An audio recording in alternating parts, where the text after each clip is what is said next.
Azure administrator zero to hero की series में एक बार फिर से वेलकम है आपका। I am Manjeet Rawat, your online instructor. इस प्लेलिस्ट में पहला मॉड्यूल हम सक्सेसफुली कंप्लीट कर चुके हैं, मीन्स स्टोरेज से रिलेटेड। अगर आपका कोई क्वेश्चन है, आपकी कोई क्वेरी है, so you just go through the playlist. और प्लेलिस्ट में क्लास 1 से लेकर के क्लास 8 तक हमारी जो वीडियोस हैं वो को रिलेटेड टू द स्टोरेज हैं। जो भी डाउट है आपका एज्योर स्टोरेज से रिलेटेड, आप चेक कर सकते हैं इस प्लेलिस्ट में। पहली क्लास से लेकर 8वीं क्लास के बीच में हमने आपको कंप्लीट इन्फॉर्मेशन शेयर करने की कोशिश की है कि अगर आप as a Azure administrator task perform करते हैं और आपकी रिस्पॉन्सिबिलिटी है एज्योर पोर्टल के ऊपर स्टोरेज क्रिएट करना या स्टोरेज की सर्विसेज को मैनेज करना, तो I think these videos are really helpful for us. Now we are on page of Microsoft Entra ID. जो पहले एज्योर एडी था उसी को माइक्रोसॉफ्ट ने अपडेट किया और माइक्रोसॉफ्ट इंट्रा आईडी के नाम से इंट्रोड्यूस किया पोर्टल के ऊपर। लगभग टास्क सभी सेम ही हैं, कुछ नए फीचर इन्वॉल्व किए गए हैं सिक्योरिटी से रिलेटेड, और इसमें भी हमने आपको 2 से 3 वीडियो अभी तक प्रोवाइड कर चुके हैं। लास्ट क्लास में हमने आपको गाइड किया था कि अगर ऑन प्रेमाइसेस एडी और एडी के यूज़र्स अगर आपको ऑन प्रेमाइसेस से एज्योर पोर्टल के ऊपर माइग्रेट करने हैं, नॉट माइग्रेट, सिंक्राइज करने हैं, तो क्या प्रोसीजर या क्या कंपोनेंट्स की रिक्वायरमेंट होगी, जिसका वीडियो आप चेक कर सकते हैं प्रीवियस क्लास में। आई बटन में उस वीडियो का लिंक है, आप गो थ्रू कर सकते हैं। सो सी, ऑन प्रेमाइसेस एडी के यूज़र को 365 पोर्टल या माइक्रोसॉफ्ट एज्योर पोर्टल के ऊपर सिंक्रोनाइज करने ही हमारी रिस्पॉन्सिबिलिटी नहीं है। We need to know about the another components which are involve in Azure AD, जिसको हम एज्योर एडी कनेक्ट की सर्विसेज के नाम से भी जानते हैं। सो बेसिकली हम यहाँ पे प्लान कर रहे हैं, I am going to define you about important services. Yes, I'm going to define about the important services of Azure AD Connect. ठीक है, जो आप टूल इंस्टॉल किए थे उस टूल के अंदर वो कौन कौन सी सर्विसेज हैं जिनका आप इस्तेमाल करेंगे और उनका टास्क क्या होता है, और कुछ हम प्रैक्टिकल भी इंप्लीमेंट करके देखेंगे। सो मूव करते हैं। Let me help you to understand about the components are services which are involve in case of configuring Azure AD connect. So last class में हमने आपको प्रॉपर गाइड किया था कि एज्योर एक्टिव डायरेक्टरी को कॉन्फ़िगर करने के लिए क्या क्या स्टेप इस्तेमाल करने होते हैं। तो हमने एज्योर पोर्टल का इस्तेमाल किया। This is our Azure portal, और ऑन प्रेमाइसेस पे हमने एक डोमेन कंट्रोलर भी सेटअप किया था, राइट। वो डोमेन कंट्रोलर अभी भी अपने पास अवेलेबल है। This is our on premises domain. इस ऑन प्रेमाइसेस डोमेन कंट्रोलर के ऊपर हमने मल्टीपल यूज़र्स क्रिएट कर रखे हैं। ऑन प्रेमाइसेस जो डोमेन है इसको हमने तैयार किया था विद नेम ऑफ cloud.com के नाम से, और इस cloud.com के अंदर मल्टीपल एक्टिव डायरेक्टरी के यूज़र्स भी तैयार किए थे। These users are like as AWS के नाम से यूज़र था, एज्योर के नाम से यूज़र था, और आई थिंक एक डेमो नाम से हमने यूज़र क्रिएट किया था। ये सभी यूज़र्स हमने सक्सेसफुली अपने 365 एज्योर एक्टिव डायरेक्टरी के पोर्टल पे सिंक्रोनाइज कर चुके हैं। आप देखिए AWS एज्योर डेमो, ये आपको जो जिस यूज़र के सामने ऑन प्रेमाइसेस सिंक्रोनाइजेशन यस आ रहा है वो सारे के सारे यूज़र हमने ऑन प्रेमाइसेस से सिंक्रोनाइज किए। नाउ ये तो कॉन्सेप्ट क्लियर था क्योंकि इसमें हमने एक टूल इंस्टॉल किया। टूल को हमने ग्लोबल एडमिनिस्ट्रेटर का यूज़र आईडी पासवर्ड प्रोवाइड किया and we are able to synchronize the all user. Concept यहाँ पे ये आता है कि जब आप एडी कनेक्ट को कॉन्फ़िगर कर देते हो, इसके बाद बहुत सारे कंपोनेंट की डिटेल्स आपको मालूम होनी चाहिए, because you are working as a Azure administrator. तो इट्स आर रिस्पॉन्सिबिलिटी कि हमें इन कंपोनेंट्स के बारे में भी पता होना चाहिए। Components are like as a, जैसे कहते हैं पासवर्ड हैश क्या होता है, ठीक है। पासवर्ड हैश सिंक्रोनाइजेशन की रिस्पॉन्सिबिलिटी क्या होती है, किस तरीके से इसको कॉन्फ़िगर करेंगे। पासवर्ड राइट बैक क्या होता है, you also need to know about the usage of password write back, इसको हम किस तरीके से इस्तेमाल करेंगे। नंबर 3 पे आता है SSO को कॉन्फ़िगर करना। नंबर 4 पे आता है ADFS को कैसे इन्वॉल्व किया जाता है, और कस्टम यूज़र सिंक्रोनाइजेशन मैंडेटरी है। You should know about how to synchronize custom user, कि अगर आपके पास मल्टीपल यूज़र हैं ऑन प्रेमाइसेस पे, लाइक 10 से 15 यूज़र हैं और आप उसमें से सिर्फ सेलेक्टेड यूज़र सिंक्रोनाइज करना चाहते हैं, तो वो कस्टम यूज़र कंसिडर किया जाएगा। कस्टम यूज़र सिंक्रोनाइजेशन के बाद आता है अल्टरनेट UPN सफिक्स। सो अल्टरनेट यूपीएन सफिक्स बहुत ज़्यादा इंपॉर्टेंट है, इसका भी प्रैक्टिकल हम इसी क्लास में डिस्कस करने वाले हैं। तो कुल मिला के ये जो क्लास है एज यू रेडी से रिलेटेड, ये आपको बहुत सारी इन्फॉर्मेशन शेयर करने वाले हैं। तो प्लीज़ अंत तक देखिए आप इस वीडियो को, और डेफिनेटली एज यू रेडी से रिलेटेड अगर आपका इंटरव्यूअर कोई क्वेश्चन पुटअप करता है तो आप बहुत ही कॉन्फिडेंस के साथ रिप्लाई दे पाएंगे, right? Because I am going to give you the complete information. जो इंटरव्यूअर क्वेश्चन पुटअप करेगा उसकी उस क्वेश्चन के आंसर इस पर्टिकुलर वीडियो में हम आपके साथ शेयर करने वाले हैं। This is our Azure portal, और ये अपना ऑन प्रेमाइसेस का डोमेन कंट्रोलर, ये सारा सेटअप हम पहले से ही देख चुके हैं। मल्टीपल वीडियोस यूट्यूब पे भी अवेलेबल है। बट यूनिक क्या है टीच मी क्लाउड की वीडियो में, क्योंकि हम आपको A to Z information share करते हैं बिना किसी स्टेप को स्किप किए हुए, बिना पॉज किए, बिना किसी मीन्स इंफॉर्मेशन को स्किप किए हुए कंप्लीट डिटेल आपके साथ शेयर करते हैं। यू फील लाइक कि आप एक लाइव सेशन में बैठे हैं, और लाइव सेशन में इन फ्रंट ऑफ यू आपका जो इंस्ट्रक्टर है वो आपको पढ़ा रहा है या गाइड कर रहा है। So think like, feel like this, तभी आप ये सारी चीज़ें आसानी से समझ पाएंगे। एक एक पार्ट पे बात करेंगे। पहले आपको कॉन्सेप्ट क्लियर कराते हैं, देन उसके बाद हम आपको प्रैक्टिकली भी दिखाएंगे कि पासवर्ड हैश का काम क्या है। सो password hash, password write back के पहले ये जब यूजर्स आप सिंक्रोनाइज करते हैं ना, इनके बीच में कुछ प्रोटोकॉल्स काम आते हैं। AWS यूजर आपने ऑन प्रेमाइसेस पे बनाया और इसको एज्योर पोर्टल पे हमने सिंक्रोनाइज किया, ठीक है, कोई इशू नहीं, ये तो क्लियर है कि हम आसानी से कर सकते हैं। But you also need to know about कि कौन सा प्रोटोकॉल इसमें काम करेगा बैकएंड में। तो दो प्रोटोकॉल काम करते हैं, एक आपका HTTPS प्रोटोकॉल है और दूसरा है सर्विस बस, ठीक है। सर्विस बस एंड HTTPS, ये दो प्रोटोकॉल हैं जिनकी मदद से हम अपने यूजर्स को सिंक्रोनाइज करते हैं। अगर आपका फायरवॉल टीम या नेटवर्किंग टीम कहती है ऑन प्रेमाइसेस की कि कौन से पोर्ट आपको चाहिए, अगर आप अपने ऑन प्रेमाइसेस डोमेन यूजर्स को 365 पोर्टल पे या माइक्रोसॉफ्ट एज्योर इंट्रा आईडी के पोर्टल पे सिंक्रोनाइज करना चाहते हैं, तो पहला है 443 जो HTTPS के लिए है, और 5432 ये प्रोटोकॉल जो है वो अप्लीकेबल है सर्विस बस के लिए। ये दोनों प्रोटोकॉल्स आपको अपने फायरवॉल के इनबाउंड में एक्टिवेट करने पड़ेंगे ताकि आप आपकी नई सर्विसेज को दूसरे को असाइन कर सकें। क्योंकि ऑन प्रेमाइसेस पे डोमेन रहेगा, क्लाउड हमारा azure is a separate connected with separate ISP, और आपकी ऑर्गेनाइजेशन, आपका डोमेन दूसरे ISP से जुड़ा है। तो ये दो चीज़ें आपको माइंड में रखनी है। आगे बढ़ते हैं। पासवर्ड हैश क्या कहता है? पासवर्ड हैश, अब जब भी आप ऑन प्रेमाइसेस AD पे यूज़र बनाओगे, मैंडेटरी है कि आपको अपने यूज़र में कॉम्प्लेक्स पासवर्ड देने की रिक्वायरमेंट पड़ेगी। मतलब जितने भी यूज़र्स आप तैयार करेंगे, इन यूज़र के अंदर कॉम्प्लेक्स पासवर्ड प्रोवाइड करने की रिक्वायरमेंट पड़ेगी। सेकेंड इंपॉर्टेंट पार्ट, अब ये जो पासवर्ड है, सेम ही पासवर्ड, यूज़र सिंक्रोनाइज हो रहा है, पासवर्ड कौन सिंक्रोनाइज करेगा? तो ये पासवर्ड हैश का जो कॉन्सेप्ट है ना, ये जो पासवर्ड हैश वाला पार्ट है, पासवर्ड हैश की रिस्पॉन्सिबिलिटी ये होती है कि जब आपका यूज़र सिंक्रोनाइज होगा तो आपके पासवर्ड को हैश फॉर्मेट में कन्वर्ट करेगा, ताकि सिक्वल इंजेक्शन या man in the middle attack के थ्रू आपके पासवर्ड को कोई कैप्चर ना कर पाए। आपके पासवर्ड को मल्टीपल बिट्स में हैश के फॉर्मेट में कन्वर्ट करता है, और सेम पासवर्ड को आप माइक्रोसॉफ्ट इंट्रा आईडी पे जब भी आपका यूज़र सिंक्रोनाइज हो जाएगा, उस यूज़र के साथ साथ आपका पासवर्ड भी उसके साथ अवेलेबल हो जाएगा। ये पासवर्ड हैश की रिस्पॉन्सिबिलिटी। इसी को आप अपोजिट कर दीजिए, राइट, इसी को आप अपोजिट कर दीजिए, आपको कॉन्सेप्ट मिल जाएगा किसका? पासवर्ड राइट बैक का।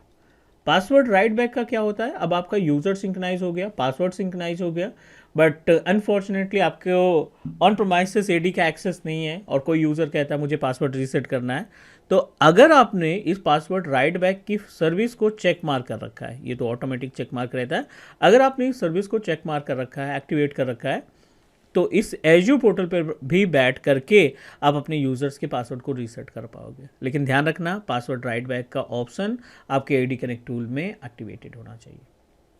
उम्मीद है क्लियर हो गया होगा डाउट आपका। प्रैक्टिकल भी देखेंगे, बट पहले कॉन्सेप्ट क्लियर करते चलते हैं।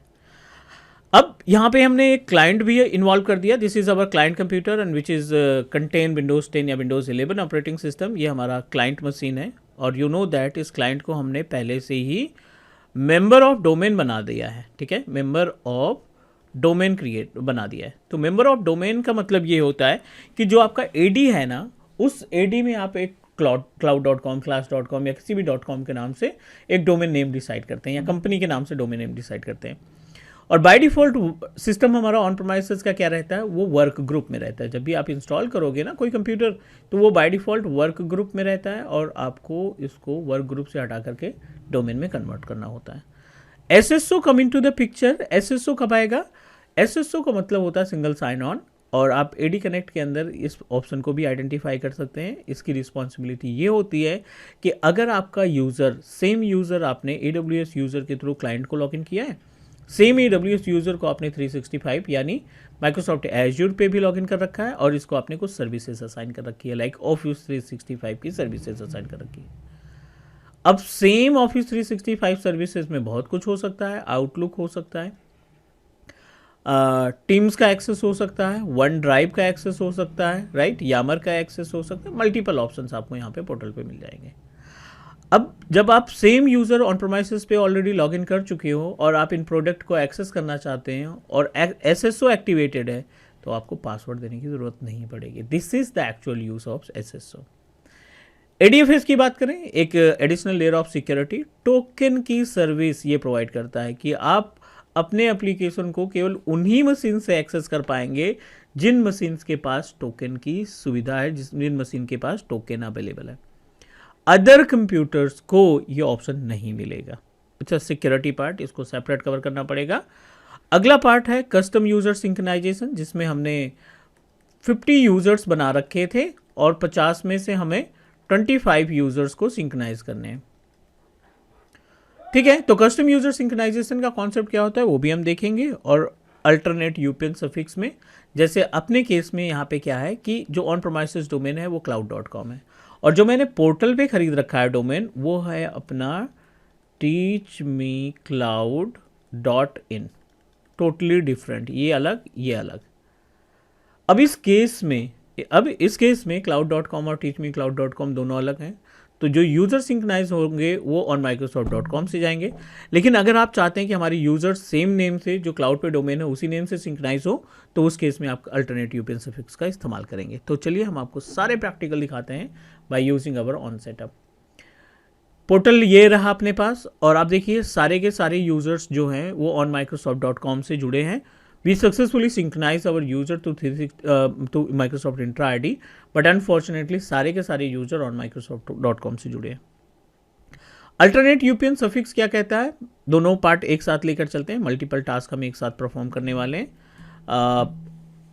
यहाँ पे आ जाते हैं, दिस इज अवर cloud.com। आपका डोमेन नेम मैच ना होने की वजह से जितने भी यूजर्स हैं वो ऑन Microsoft.com से जुड़ गए।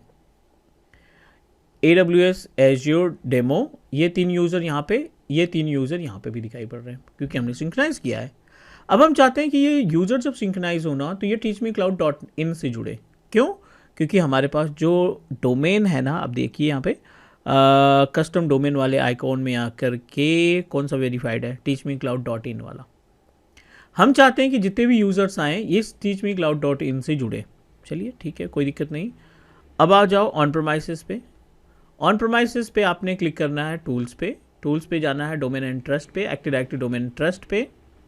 जब आप इस ट्रस्ट वाला पेज को ओपन करेंगे ना, एक्टिव डायरेक्टरी डोमेन ट्रस्ट पे राइट क्लिक करोगे, गो टू द प्रॉपर्टीज, और यहाँ पे आप उसी डोमेन को teachmecloud.in जो अल्टरनेट यूपीएन हमारा है, जो हमने डोमेन परचेज कर रखा है क्लाउड पे, उसको सेलेक्ट किया, अप्लाई किया एंड ओके कर दिया। देन इसको बोलते हैं अल्टरनेट यूपीएन सफिक्स। इतना करने के बाद आपके पास जो यूजर्स हैं उन पर डबल क्लिक करो, अकाउंट पे जाओ, यहाँ ड्रैग एंड ड्रॉप करो, teachmecloud.in का डोमेन आ गया, अप्लाई ओके।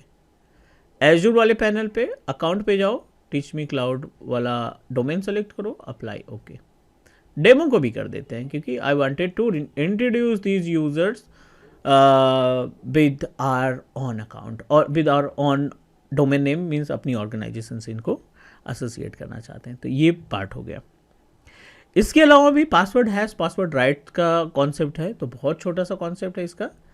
राइट क्लिक करो आप अपने इस एज्योर एडी के आइकन पे, एसएसओ भी हम यहाँ पे कॉन्फ़िगर करने वाले हैं और कस्टम यूपीएन सफिक्स भी कॉन्फ़िगर करने वाले हैं। ठीक है, ये सर्विस आपकी स्टार्ट करनी पड़ेगी, which is not started, so I am just going to start this particular service. Start पे क्लिक करेंगे, AD कनेक्ट के सिंक्रोनाइजेशन सर्विस पे क्लिक करिए. No problem, you just need to open services.msc.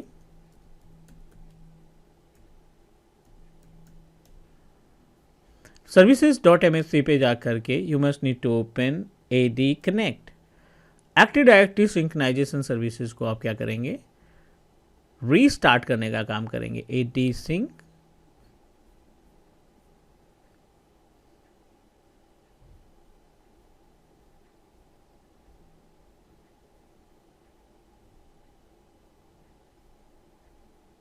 Microsoft AD sync service को आप manually restart कर देंगे. ठीक है.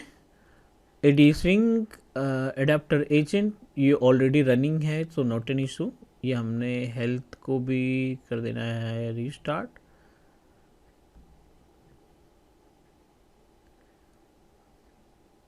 डन. ये दो सर्विस को एक्टिवेट करने के बाद let me open it again. चलिए, ये सर्विस टर्न ऑन करने के बाद आपको ये ऑप्शन मिल गया because we have already installed it. अगर कभी भी ऐसी सिचुएशन आती है तो आप services.msc में जा करके ये आप दो सर्विसेज को मैनुअली स्टार्ट कर देना, कुछ सर्विसेज को रीस्टार्ट कर देना जो AD से कनेक्टेड है, Azure AD से कनेक्टेड है. We are able to find this particular option. आप सिंपल सा कॉन्फ़िगरेशन पे क्लिक करिए. यहाँ पे हम आपको SSO दिखाने वाले हैं और पासवर्ड राइट पासवर्ड हैशटैग का फीचर दिखाने वाले हैं, कैसे आप एक्टिवेट करेंगे. बट बिफोर दैट SSO की प्रॉपर्टीज़ के लिए आप अपने Azure पोर्टल पे आ जाओ और Azure पोर्टल पे आने के बाद ये माइक्रोसॉफ्ट इंट्रा ID कनेक्ट पे आएंगे. This is Microsoft Intra ID domain services. नहीं, this one is the Microsoft Intra ID connect.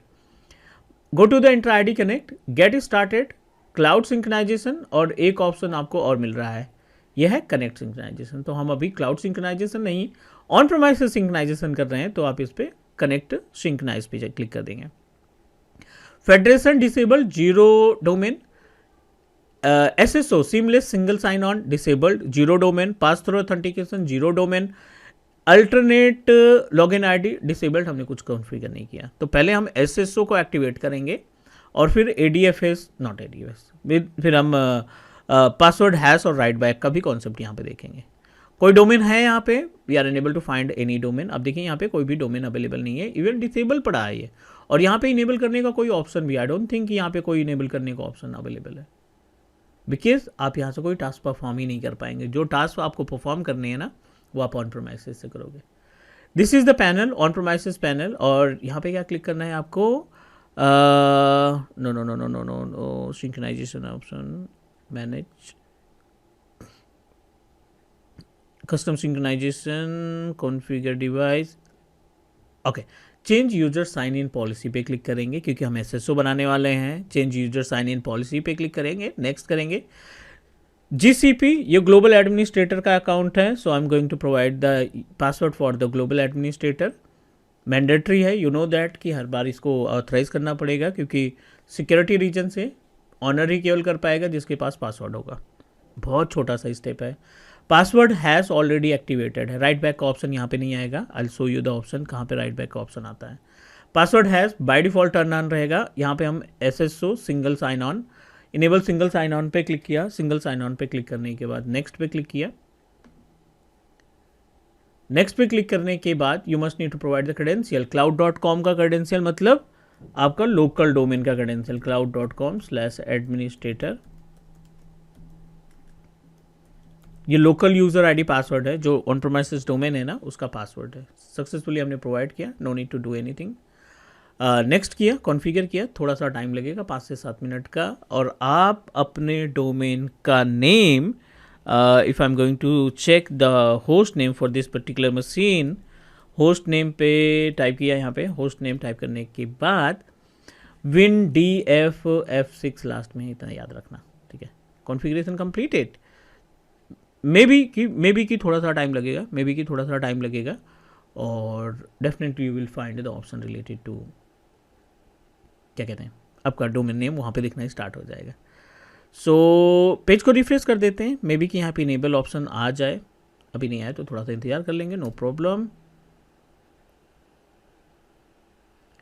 Enable हो गया। आप देखिए एसएसओ वाला पार्ट इनेबल हो गया, लास्ट सिंक्रोनाइजेशन 1 घंटा पहले, अभी क्या ही दिखा रहा है ये, सीमलेस सिंगल साइन ऑन, और आपका ये डोमेन नेम cloud.com है और cloud.com सक्सेसफुली आप जोड़ चुके हैं।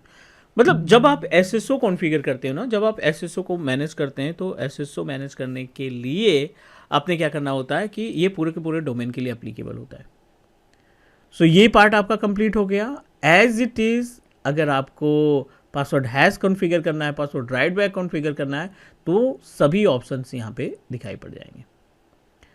तो एक काम करते हैं, क्योंकि वीडियो की ड्यूरेशन ज़्यादा हो रही है, तो नेक्स्ट क्लास में हम आपको जो कस्टम यूजर सिंक्रोनाइजेशन का पार्ट है या फिर जो अदर ऑप्शंस दिखाई पड़ते हैं वो हम आपको गाइड कर देंगे। अभी तक के लिए इतनी तैयारी करो, नेक्स्ट मिलते हैं अगली क्लास में और डिस्कस करते हैं मोर अबाउट एज़्योर एडी या Microsoft Entra ID. Do subscribe your own Teach Me Cloud YouTube channel. Bye bye guys, take care.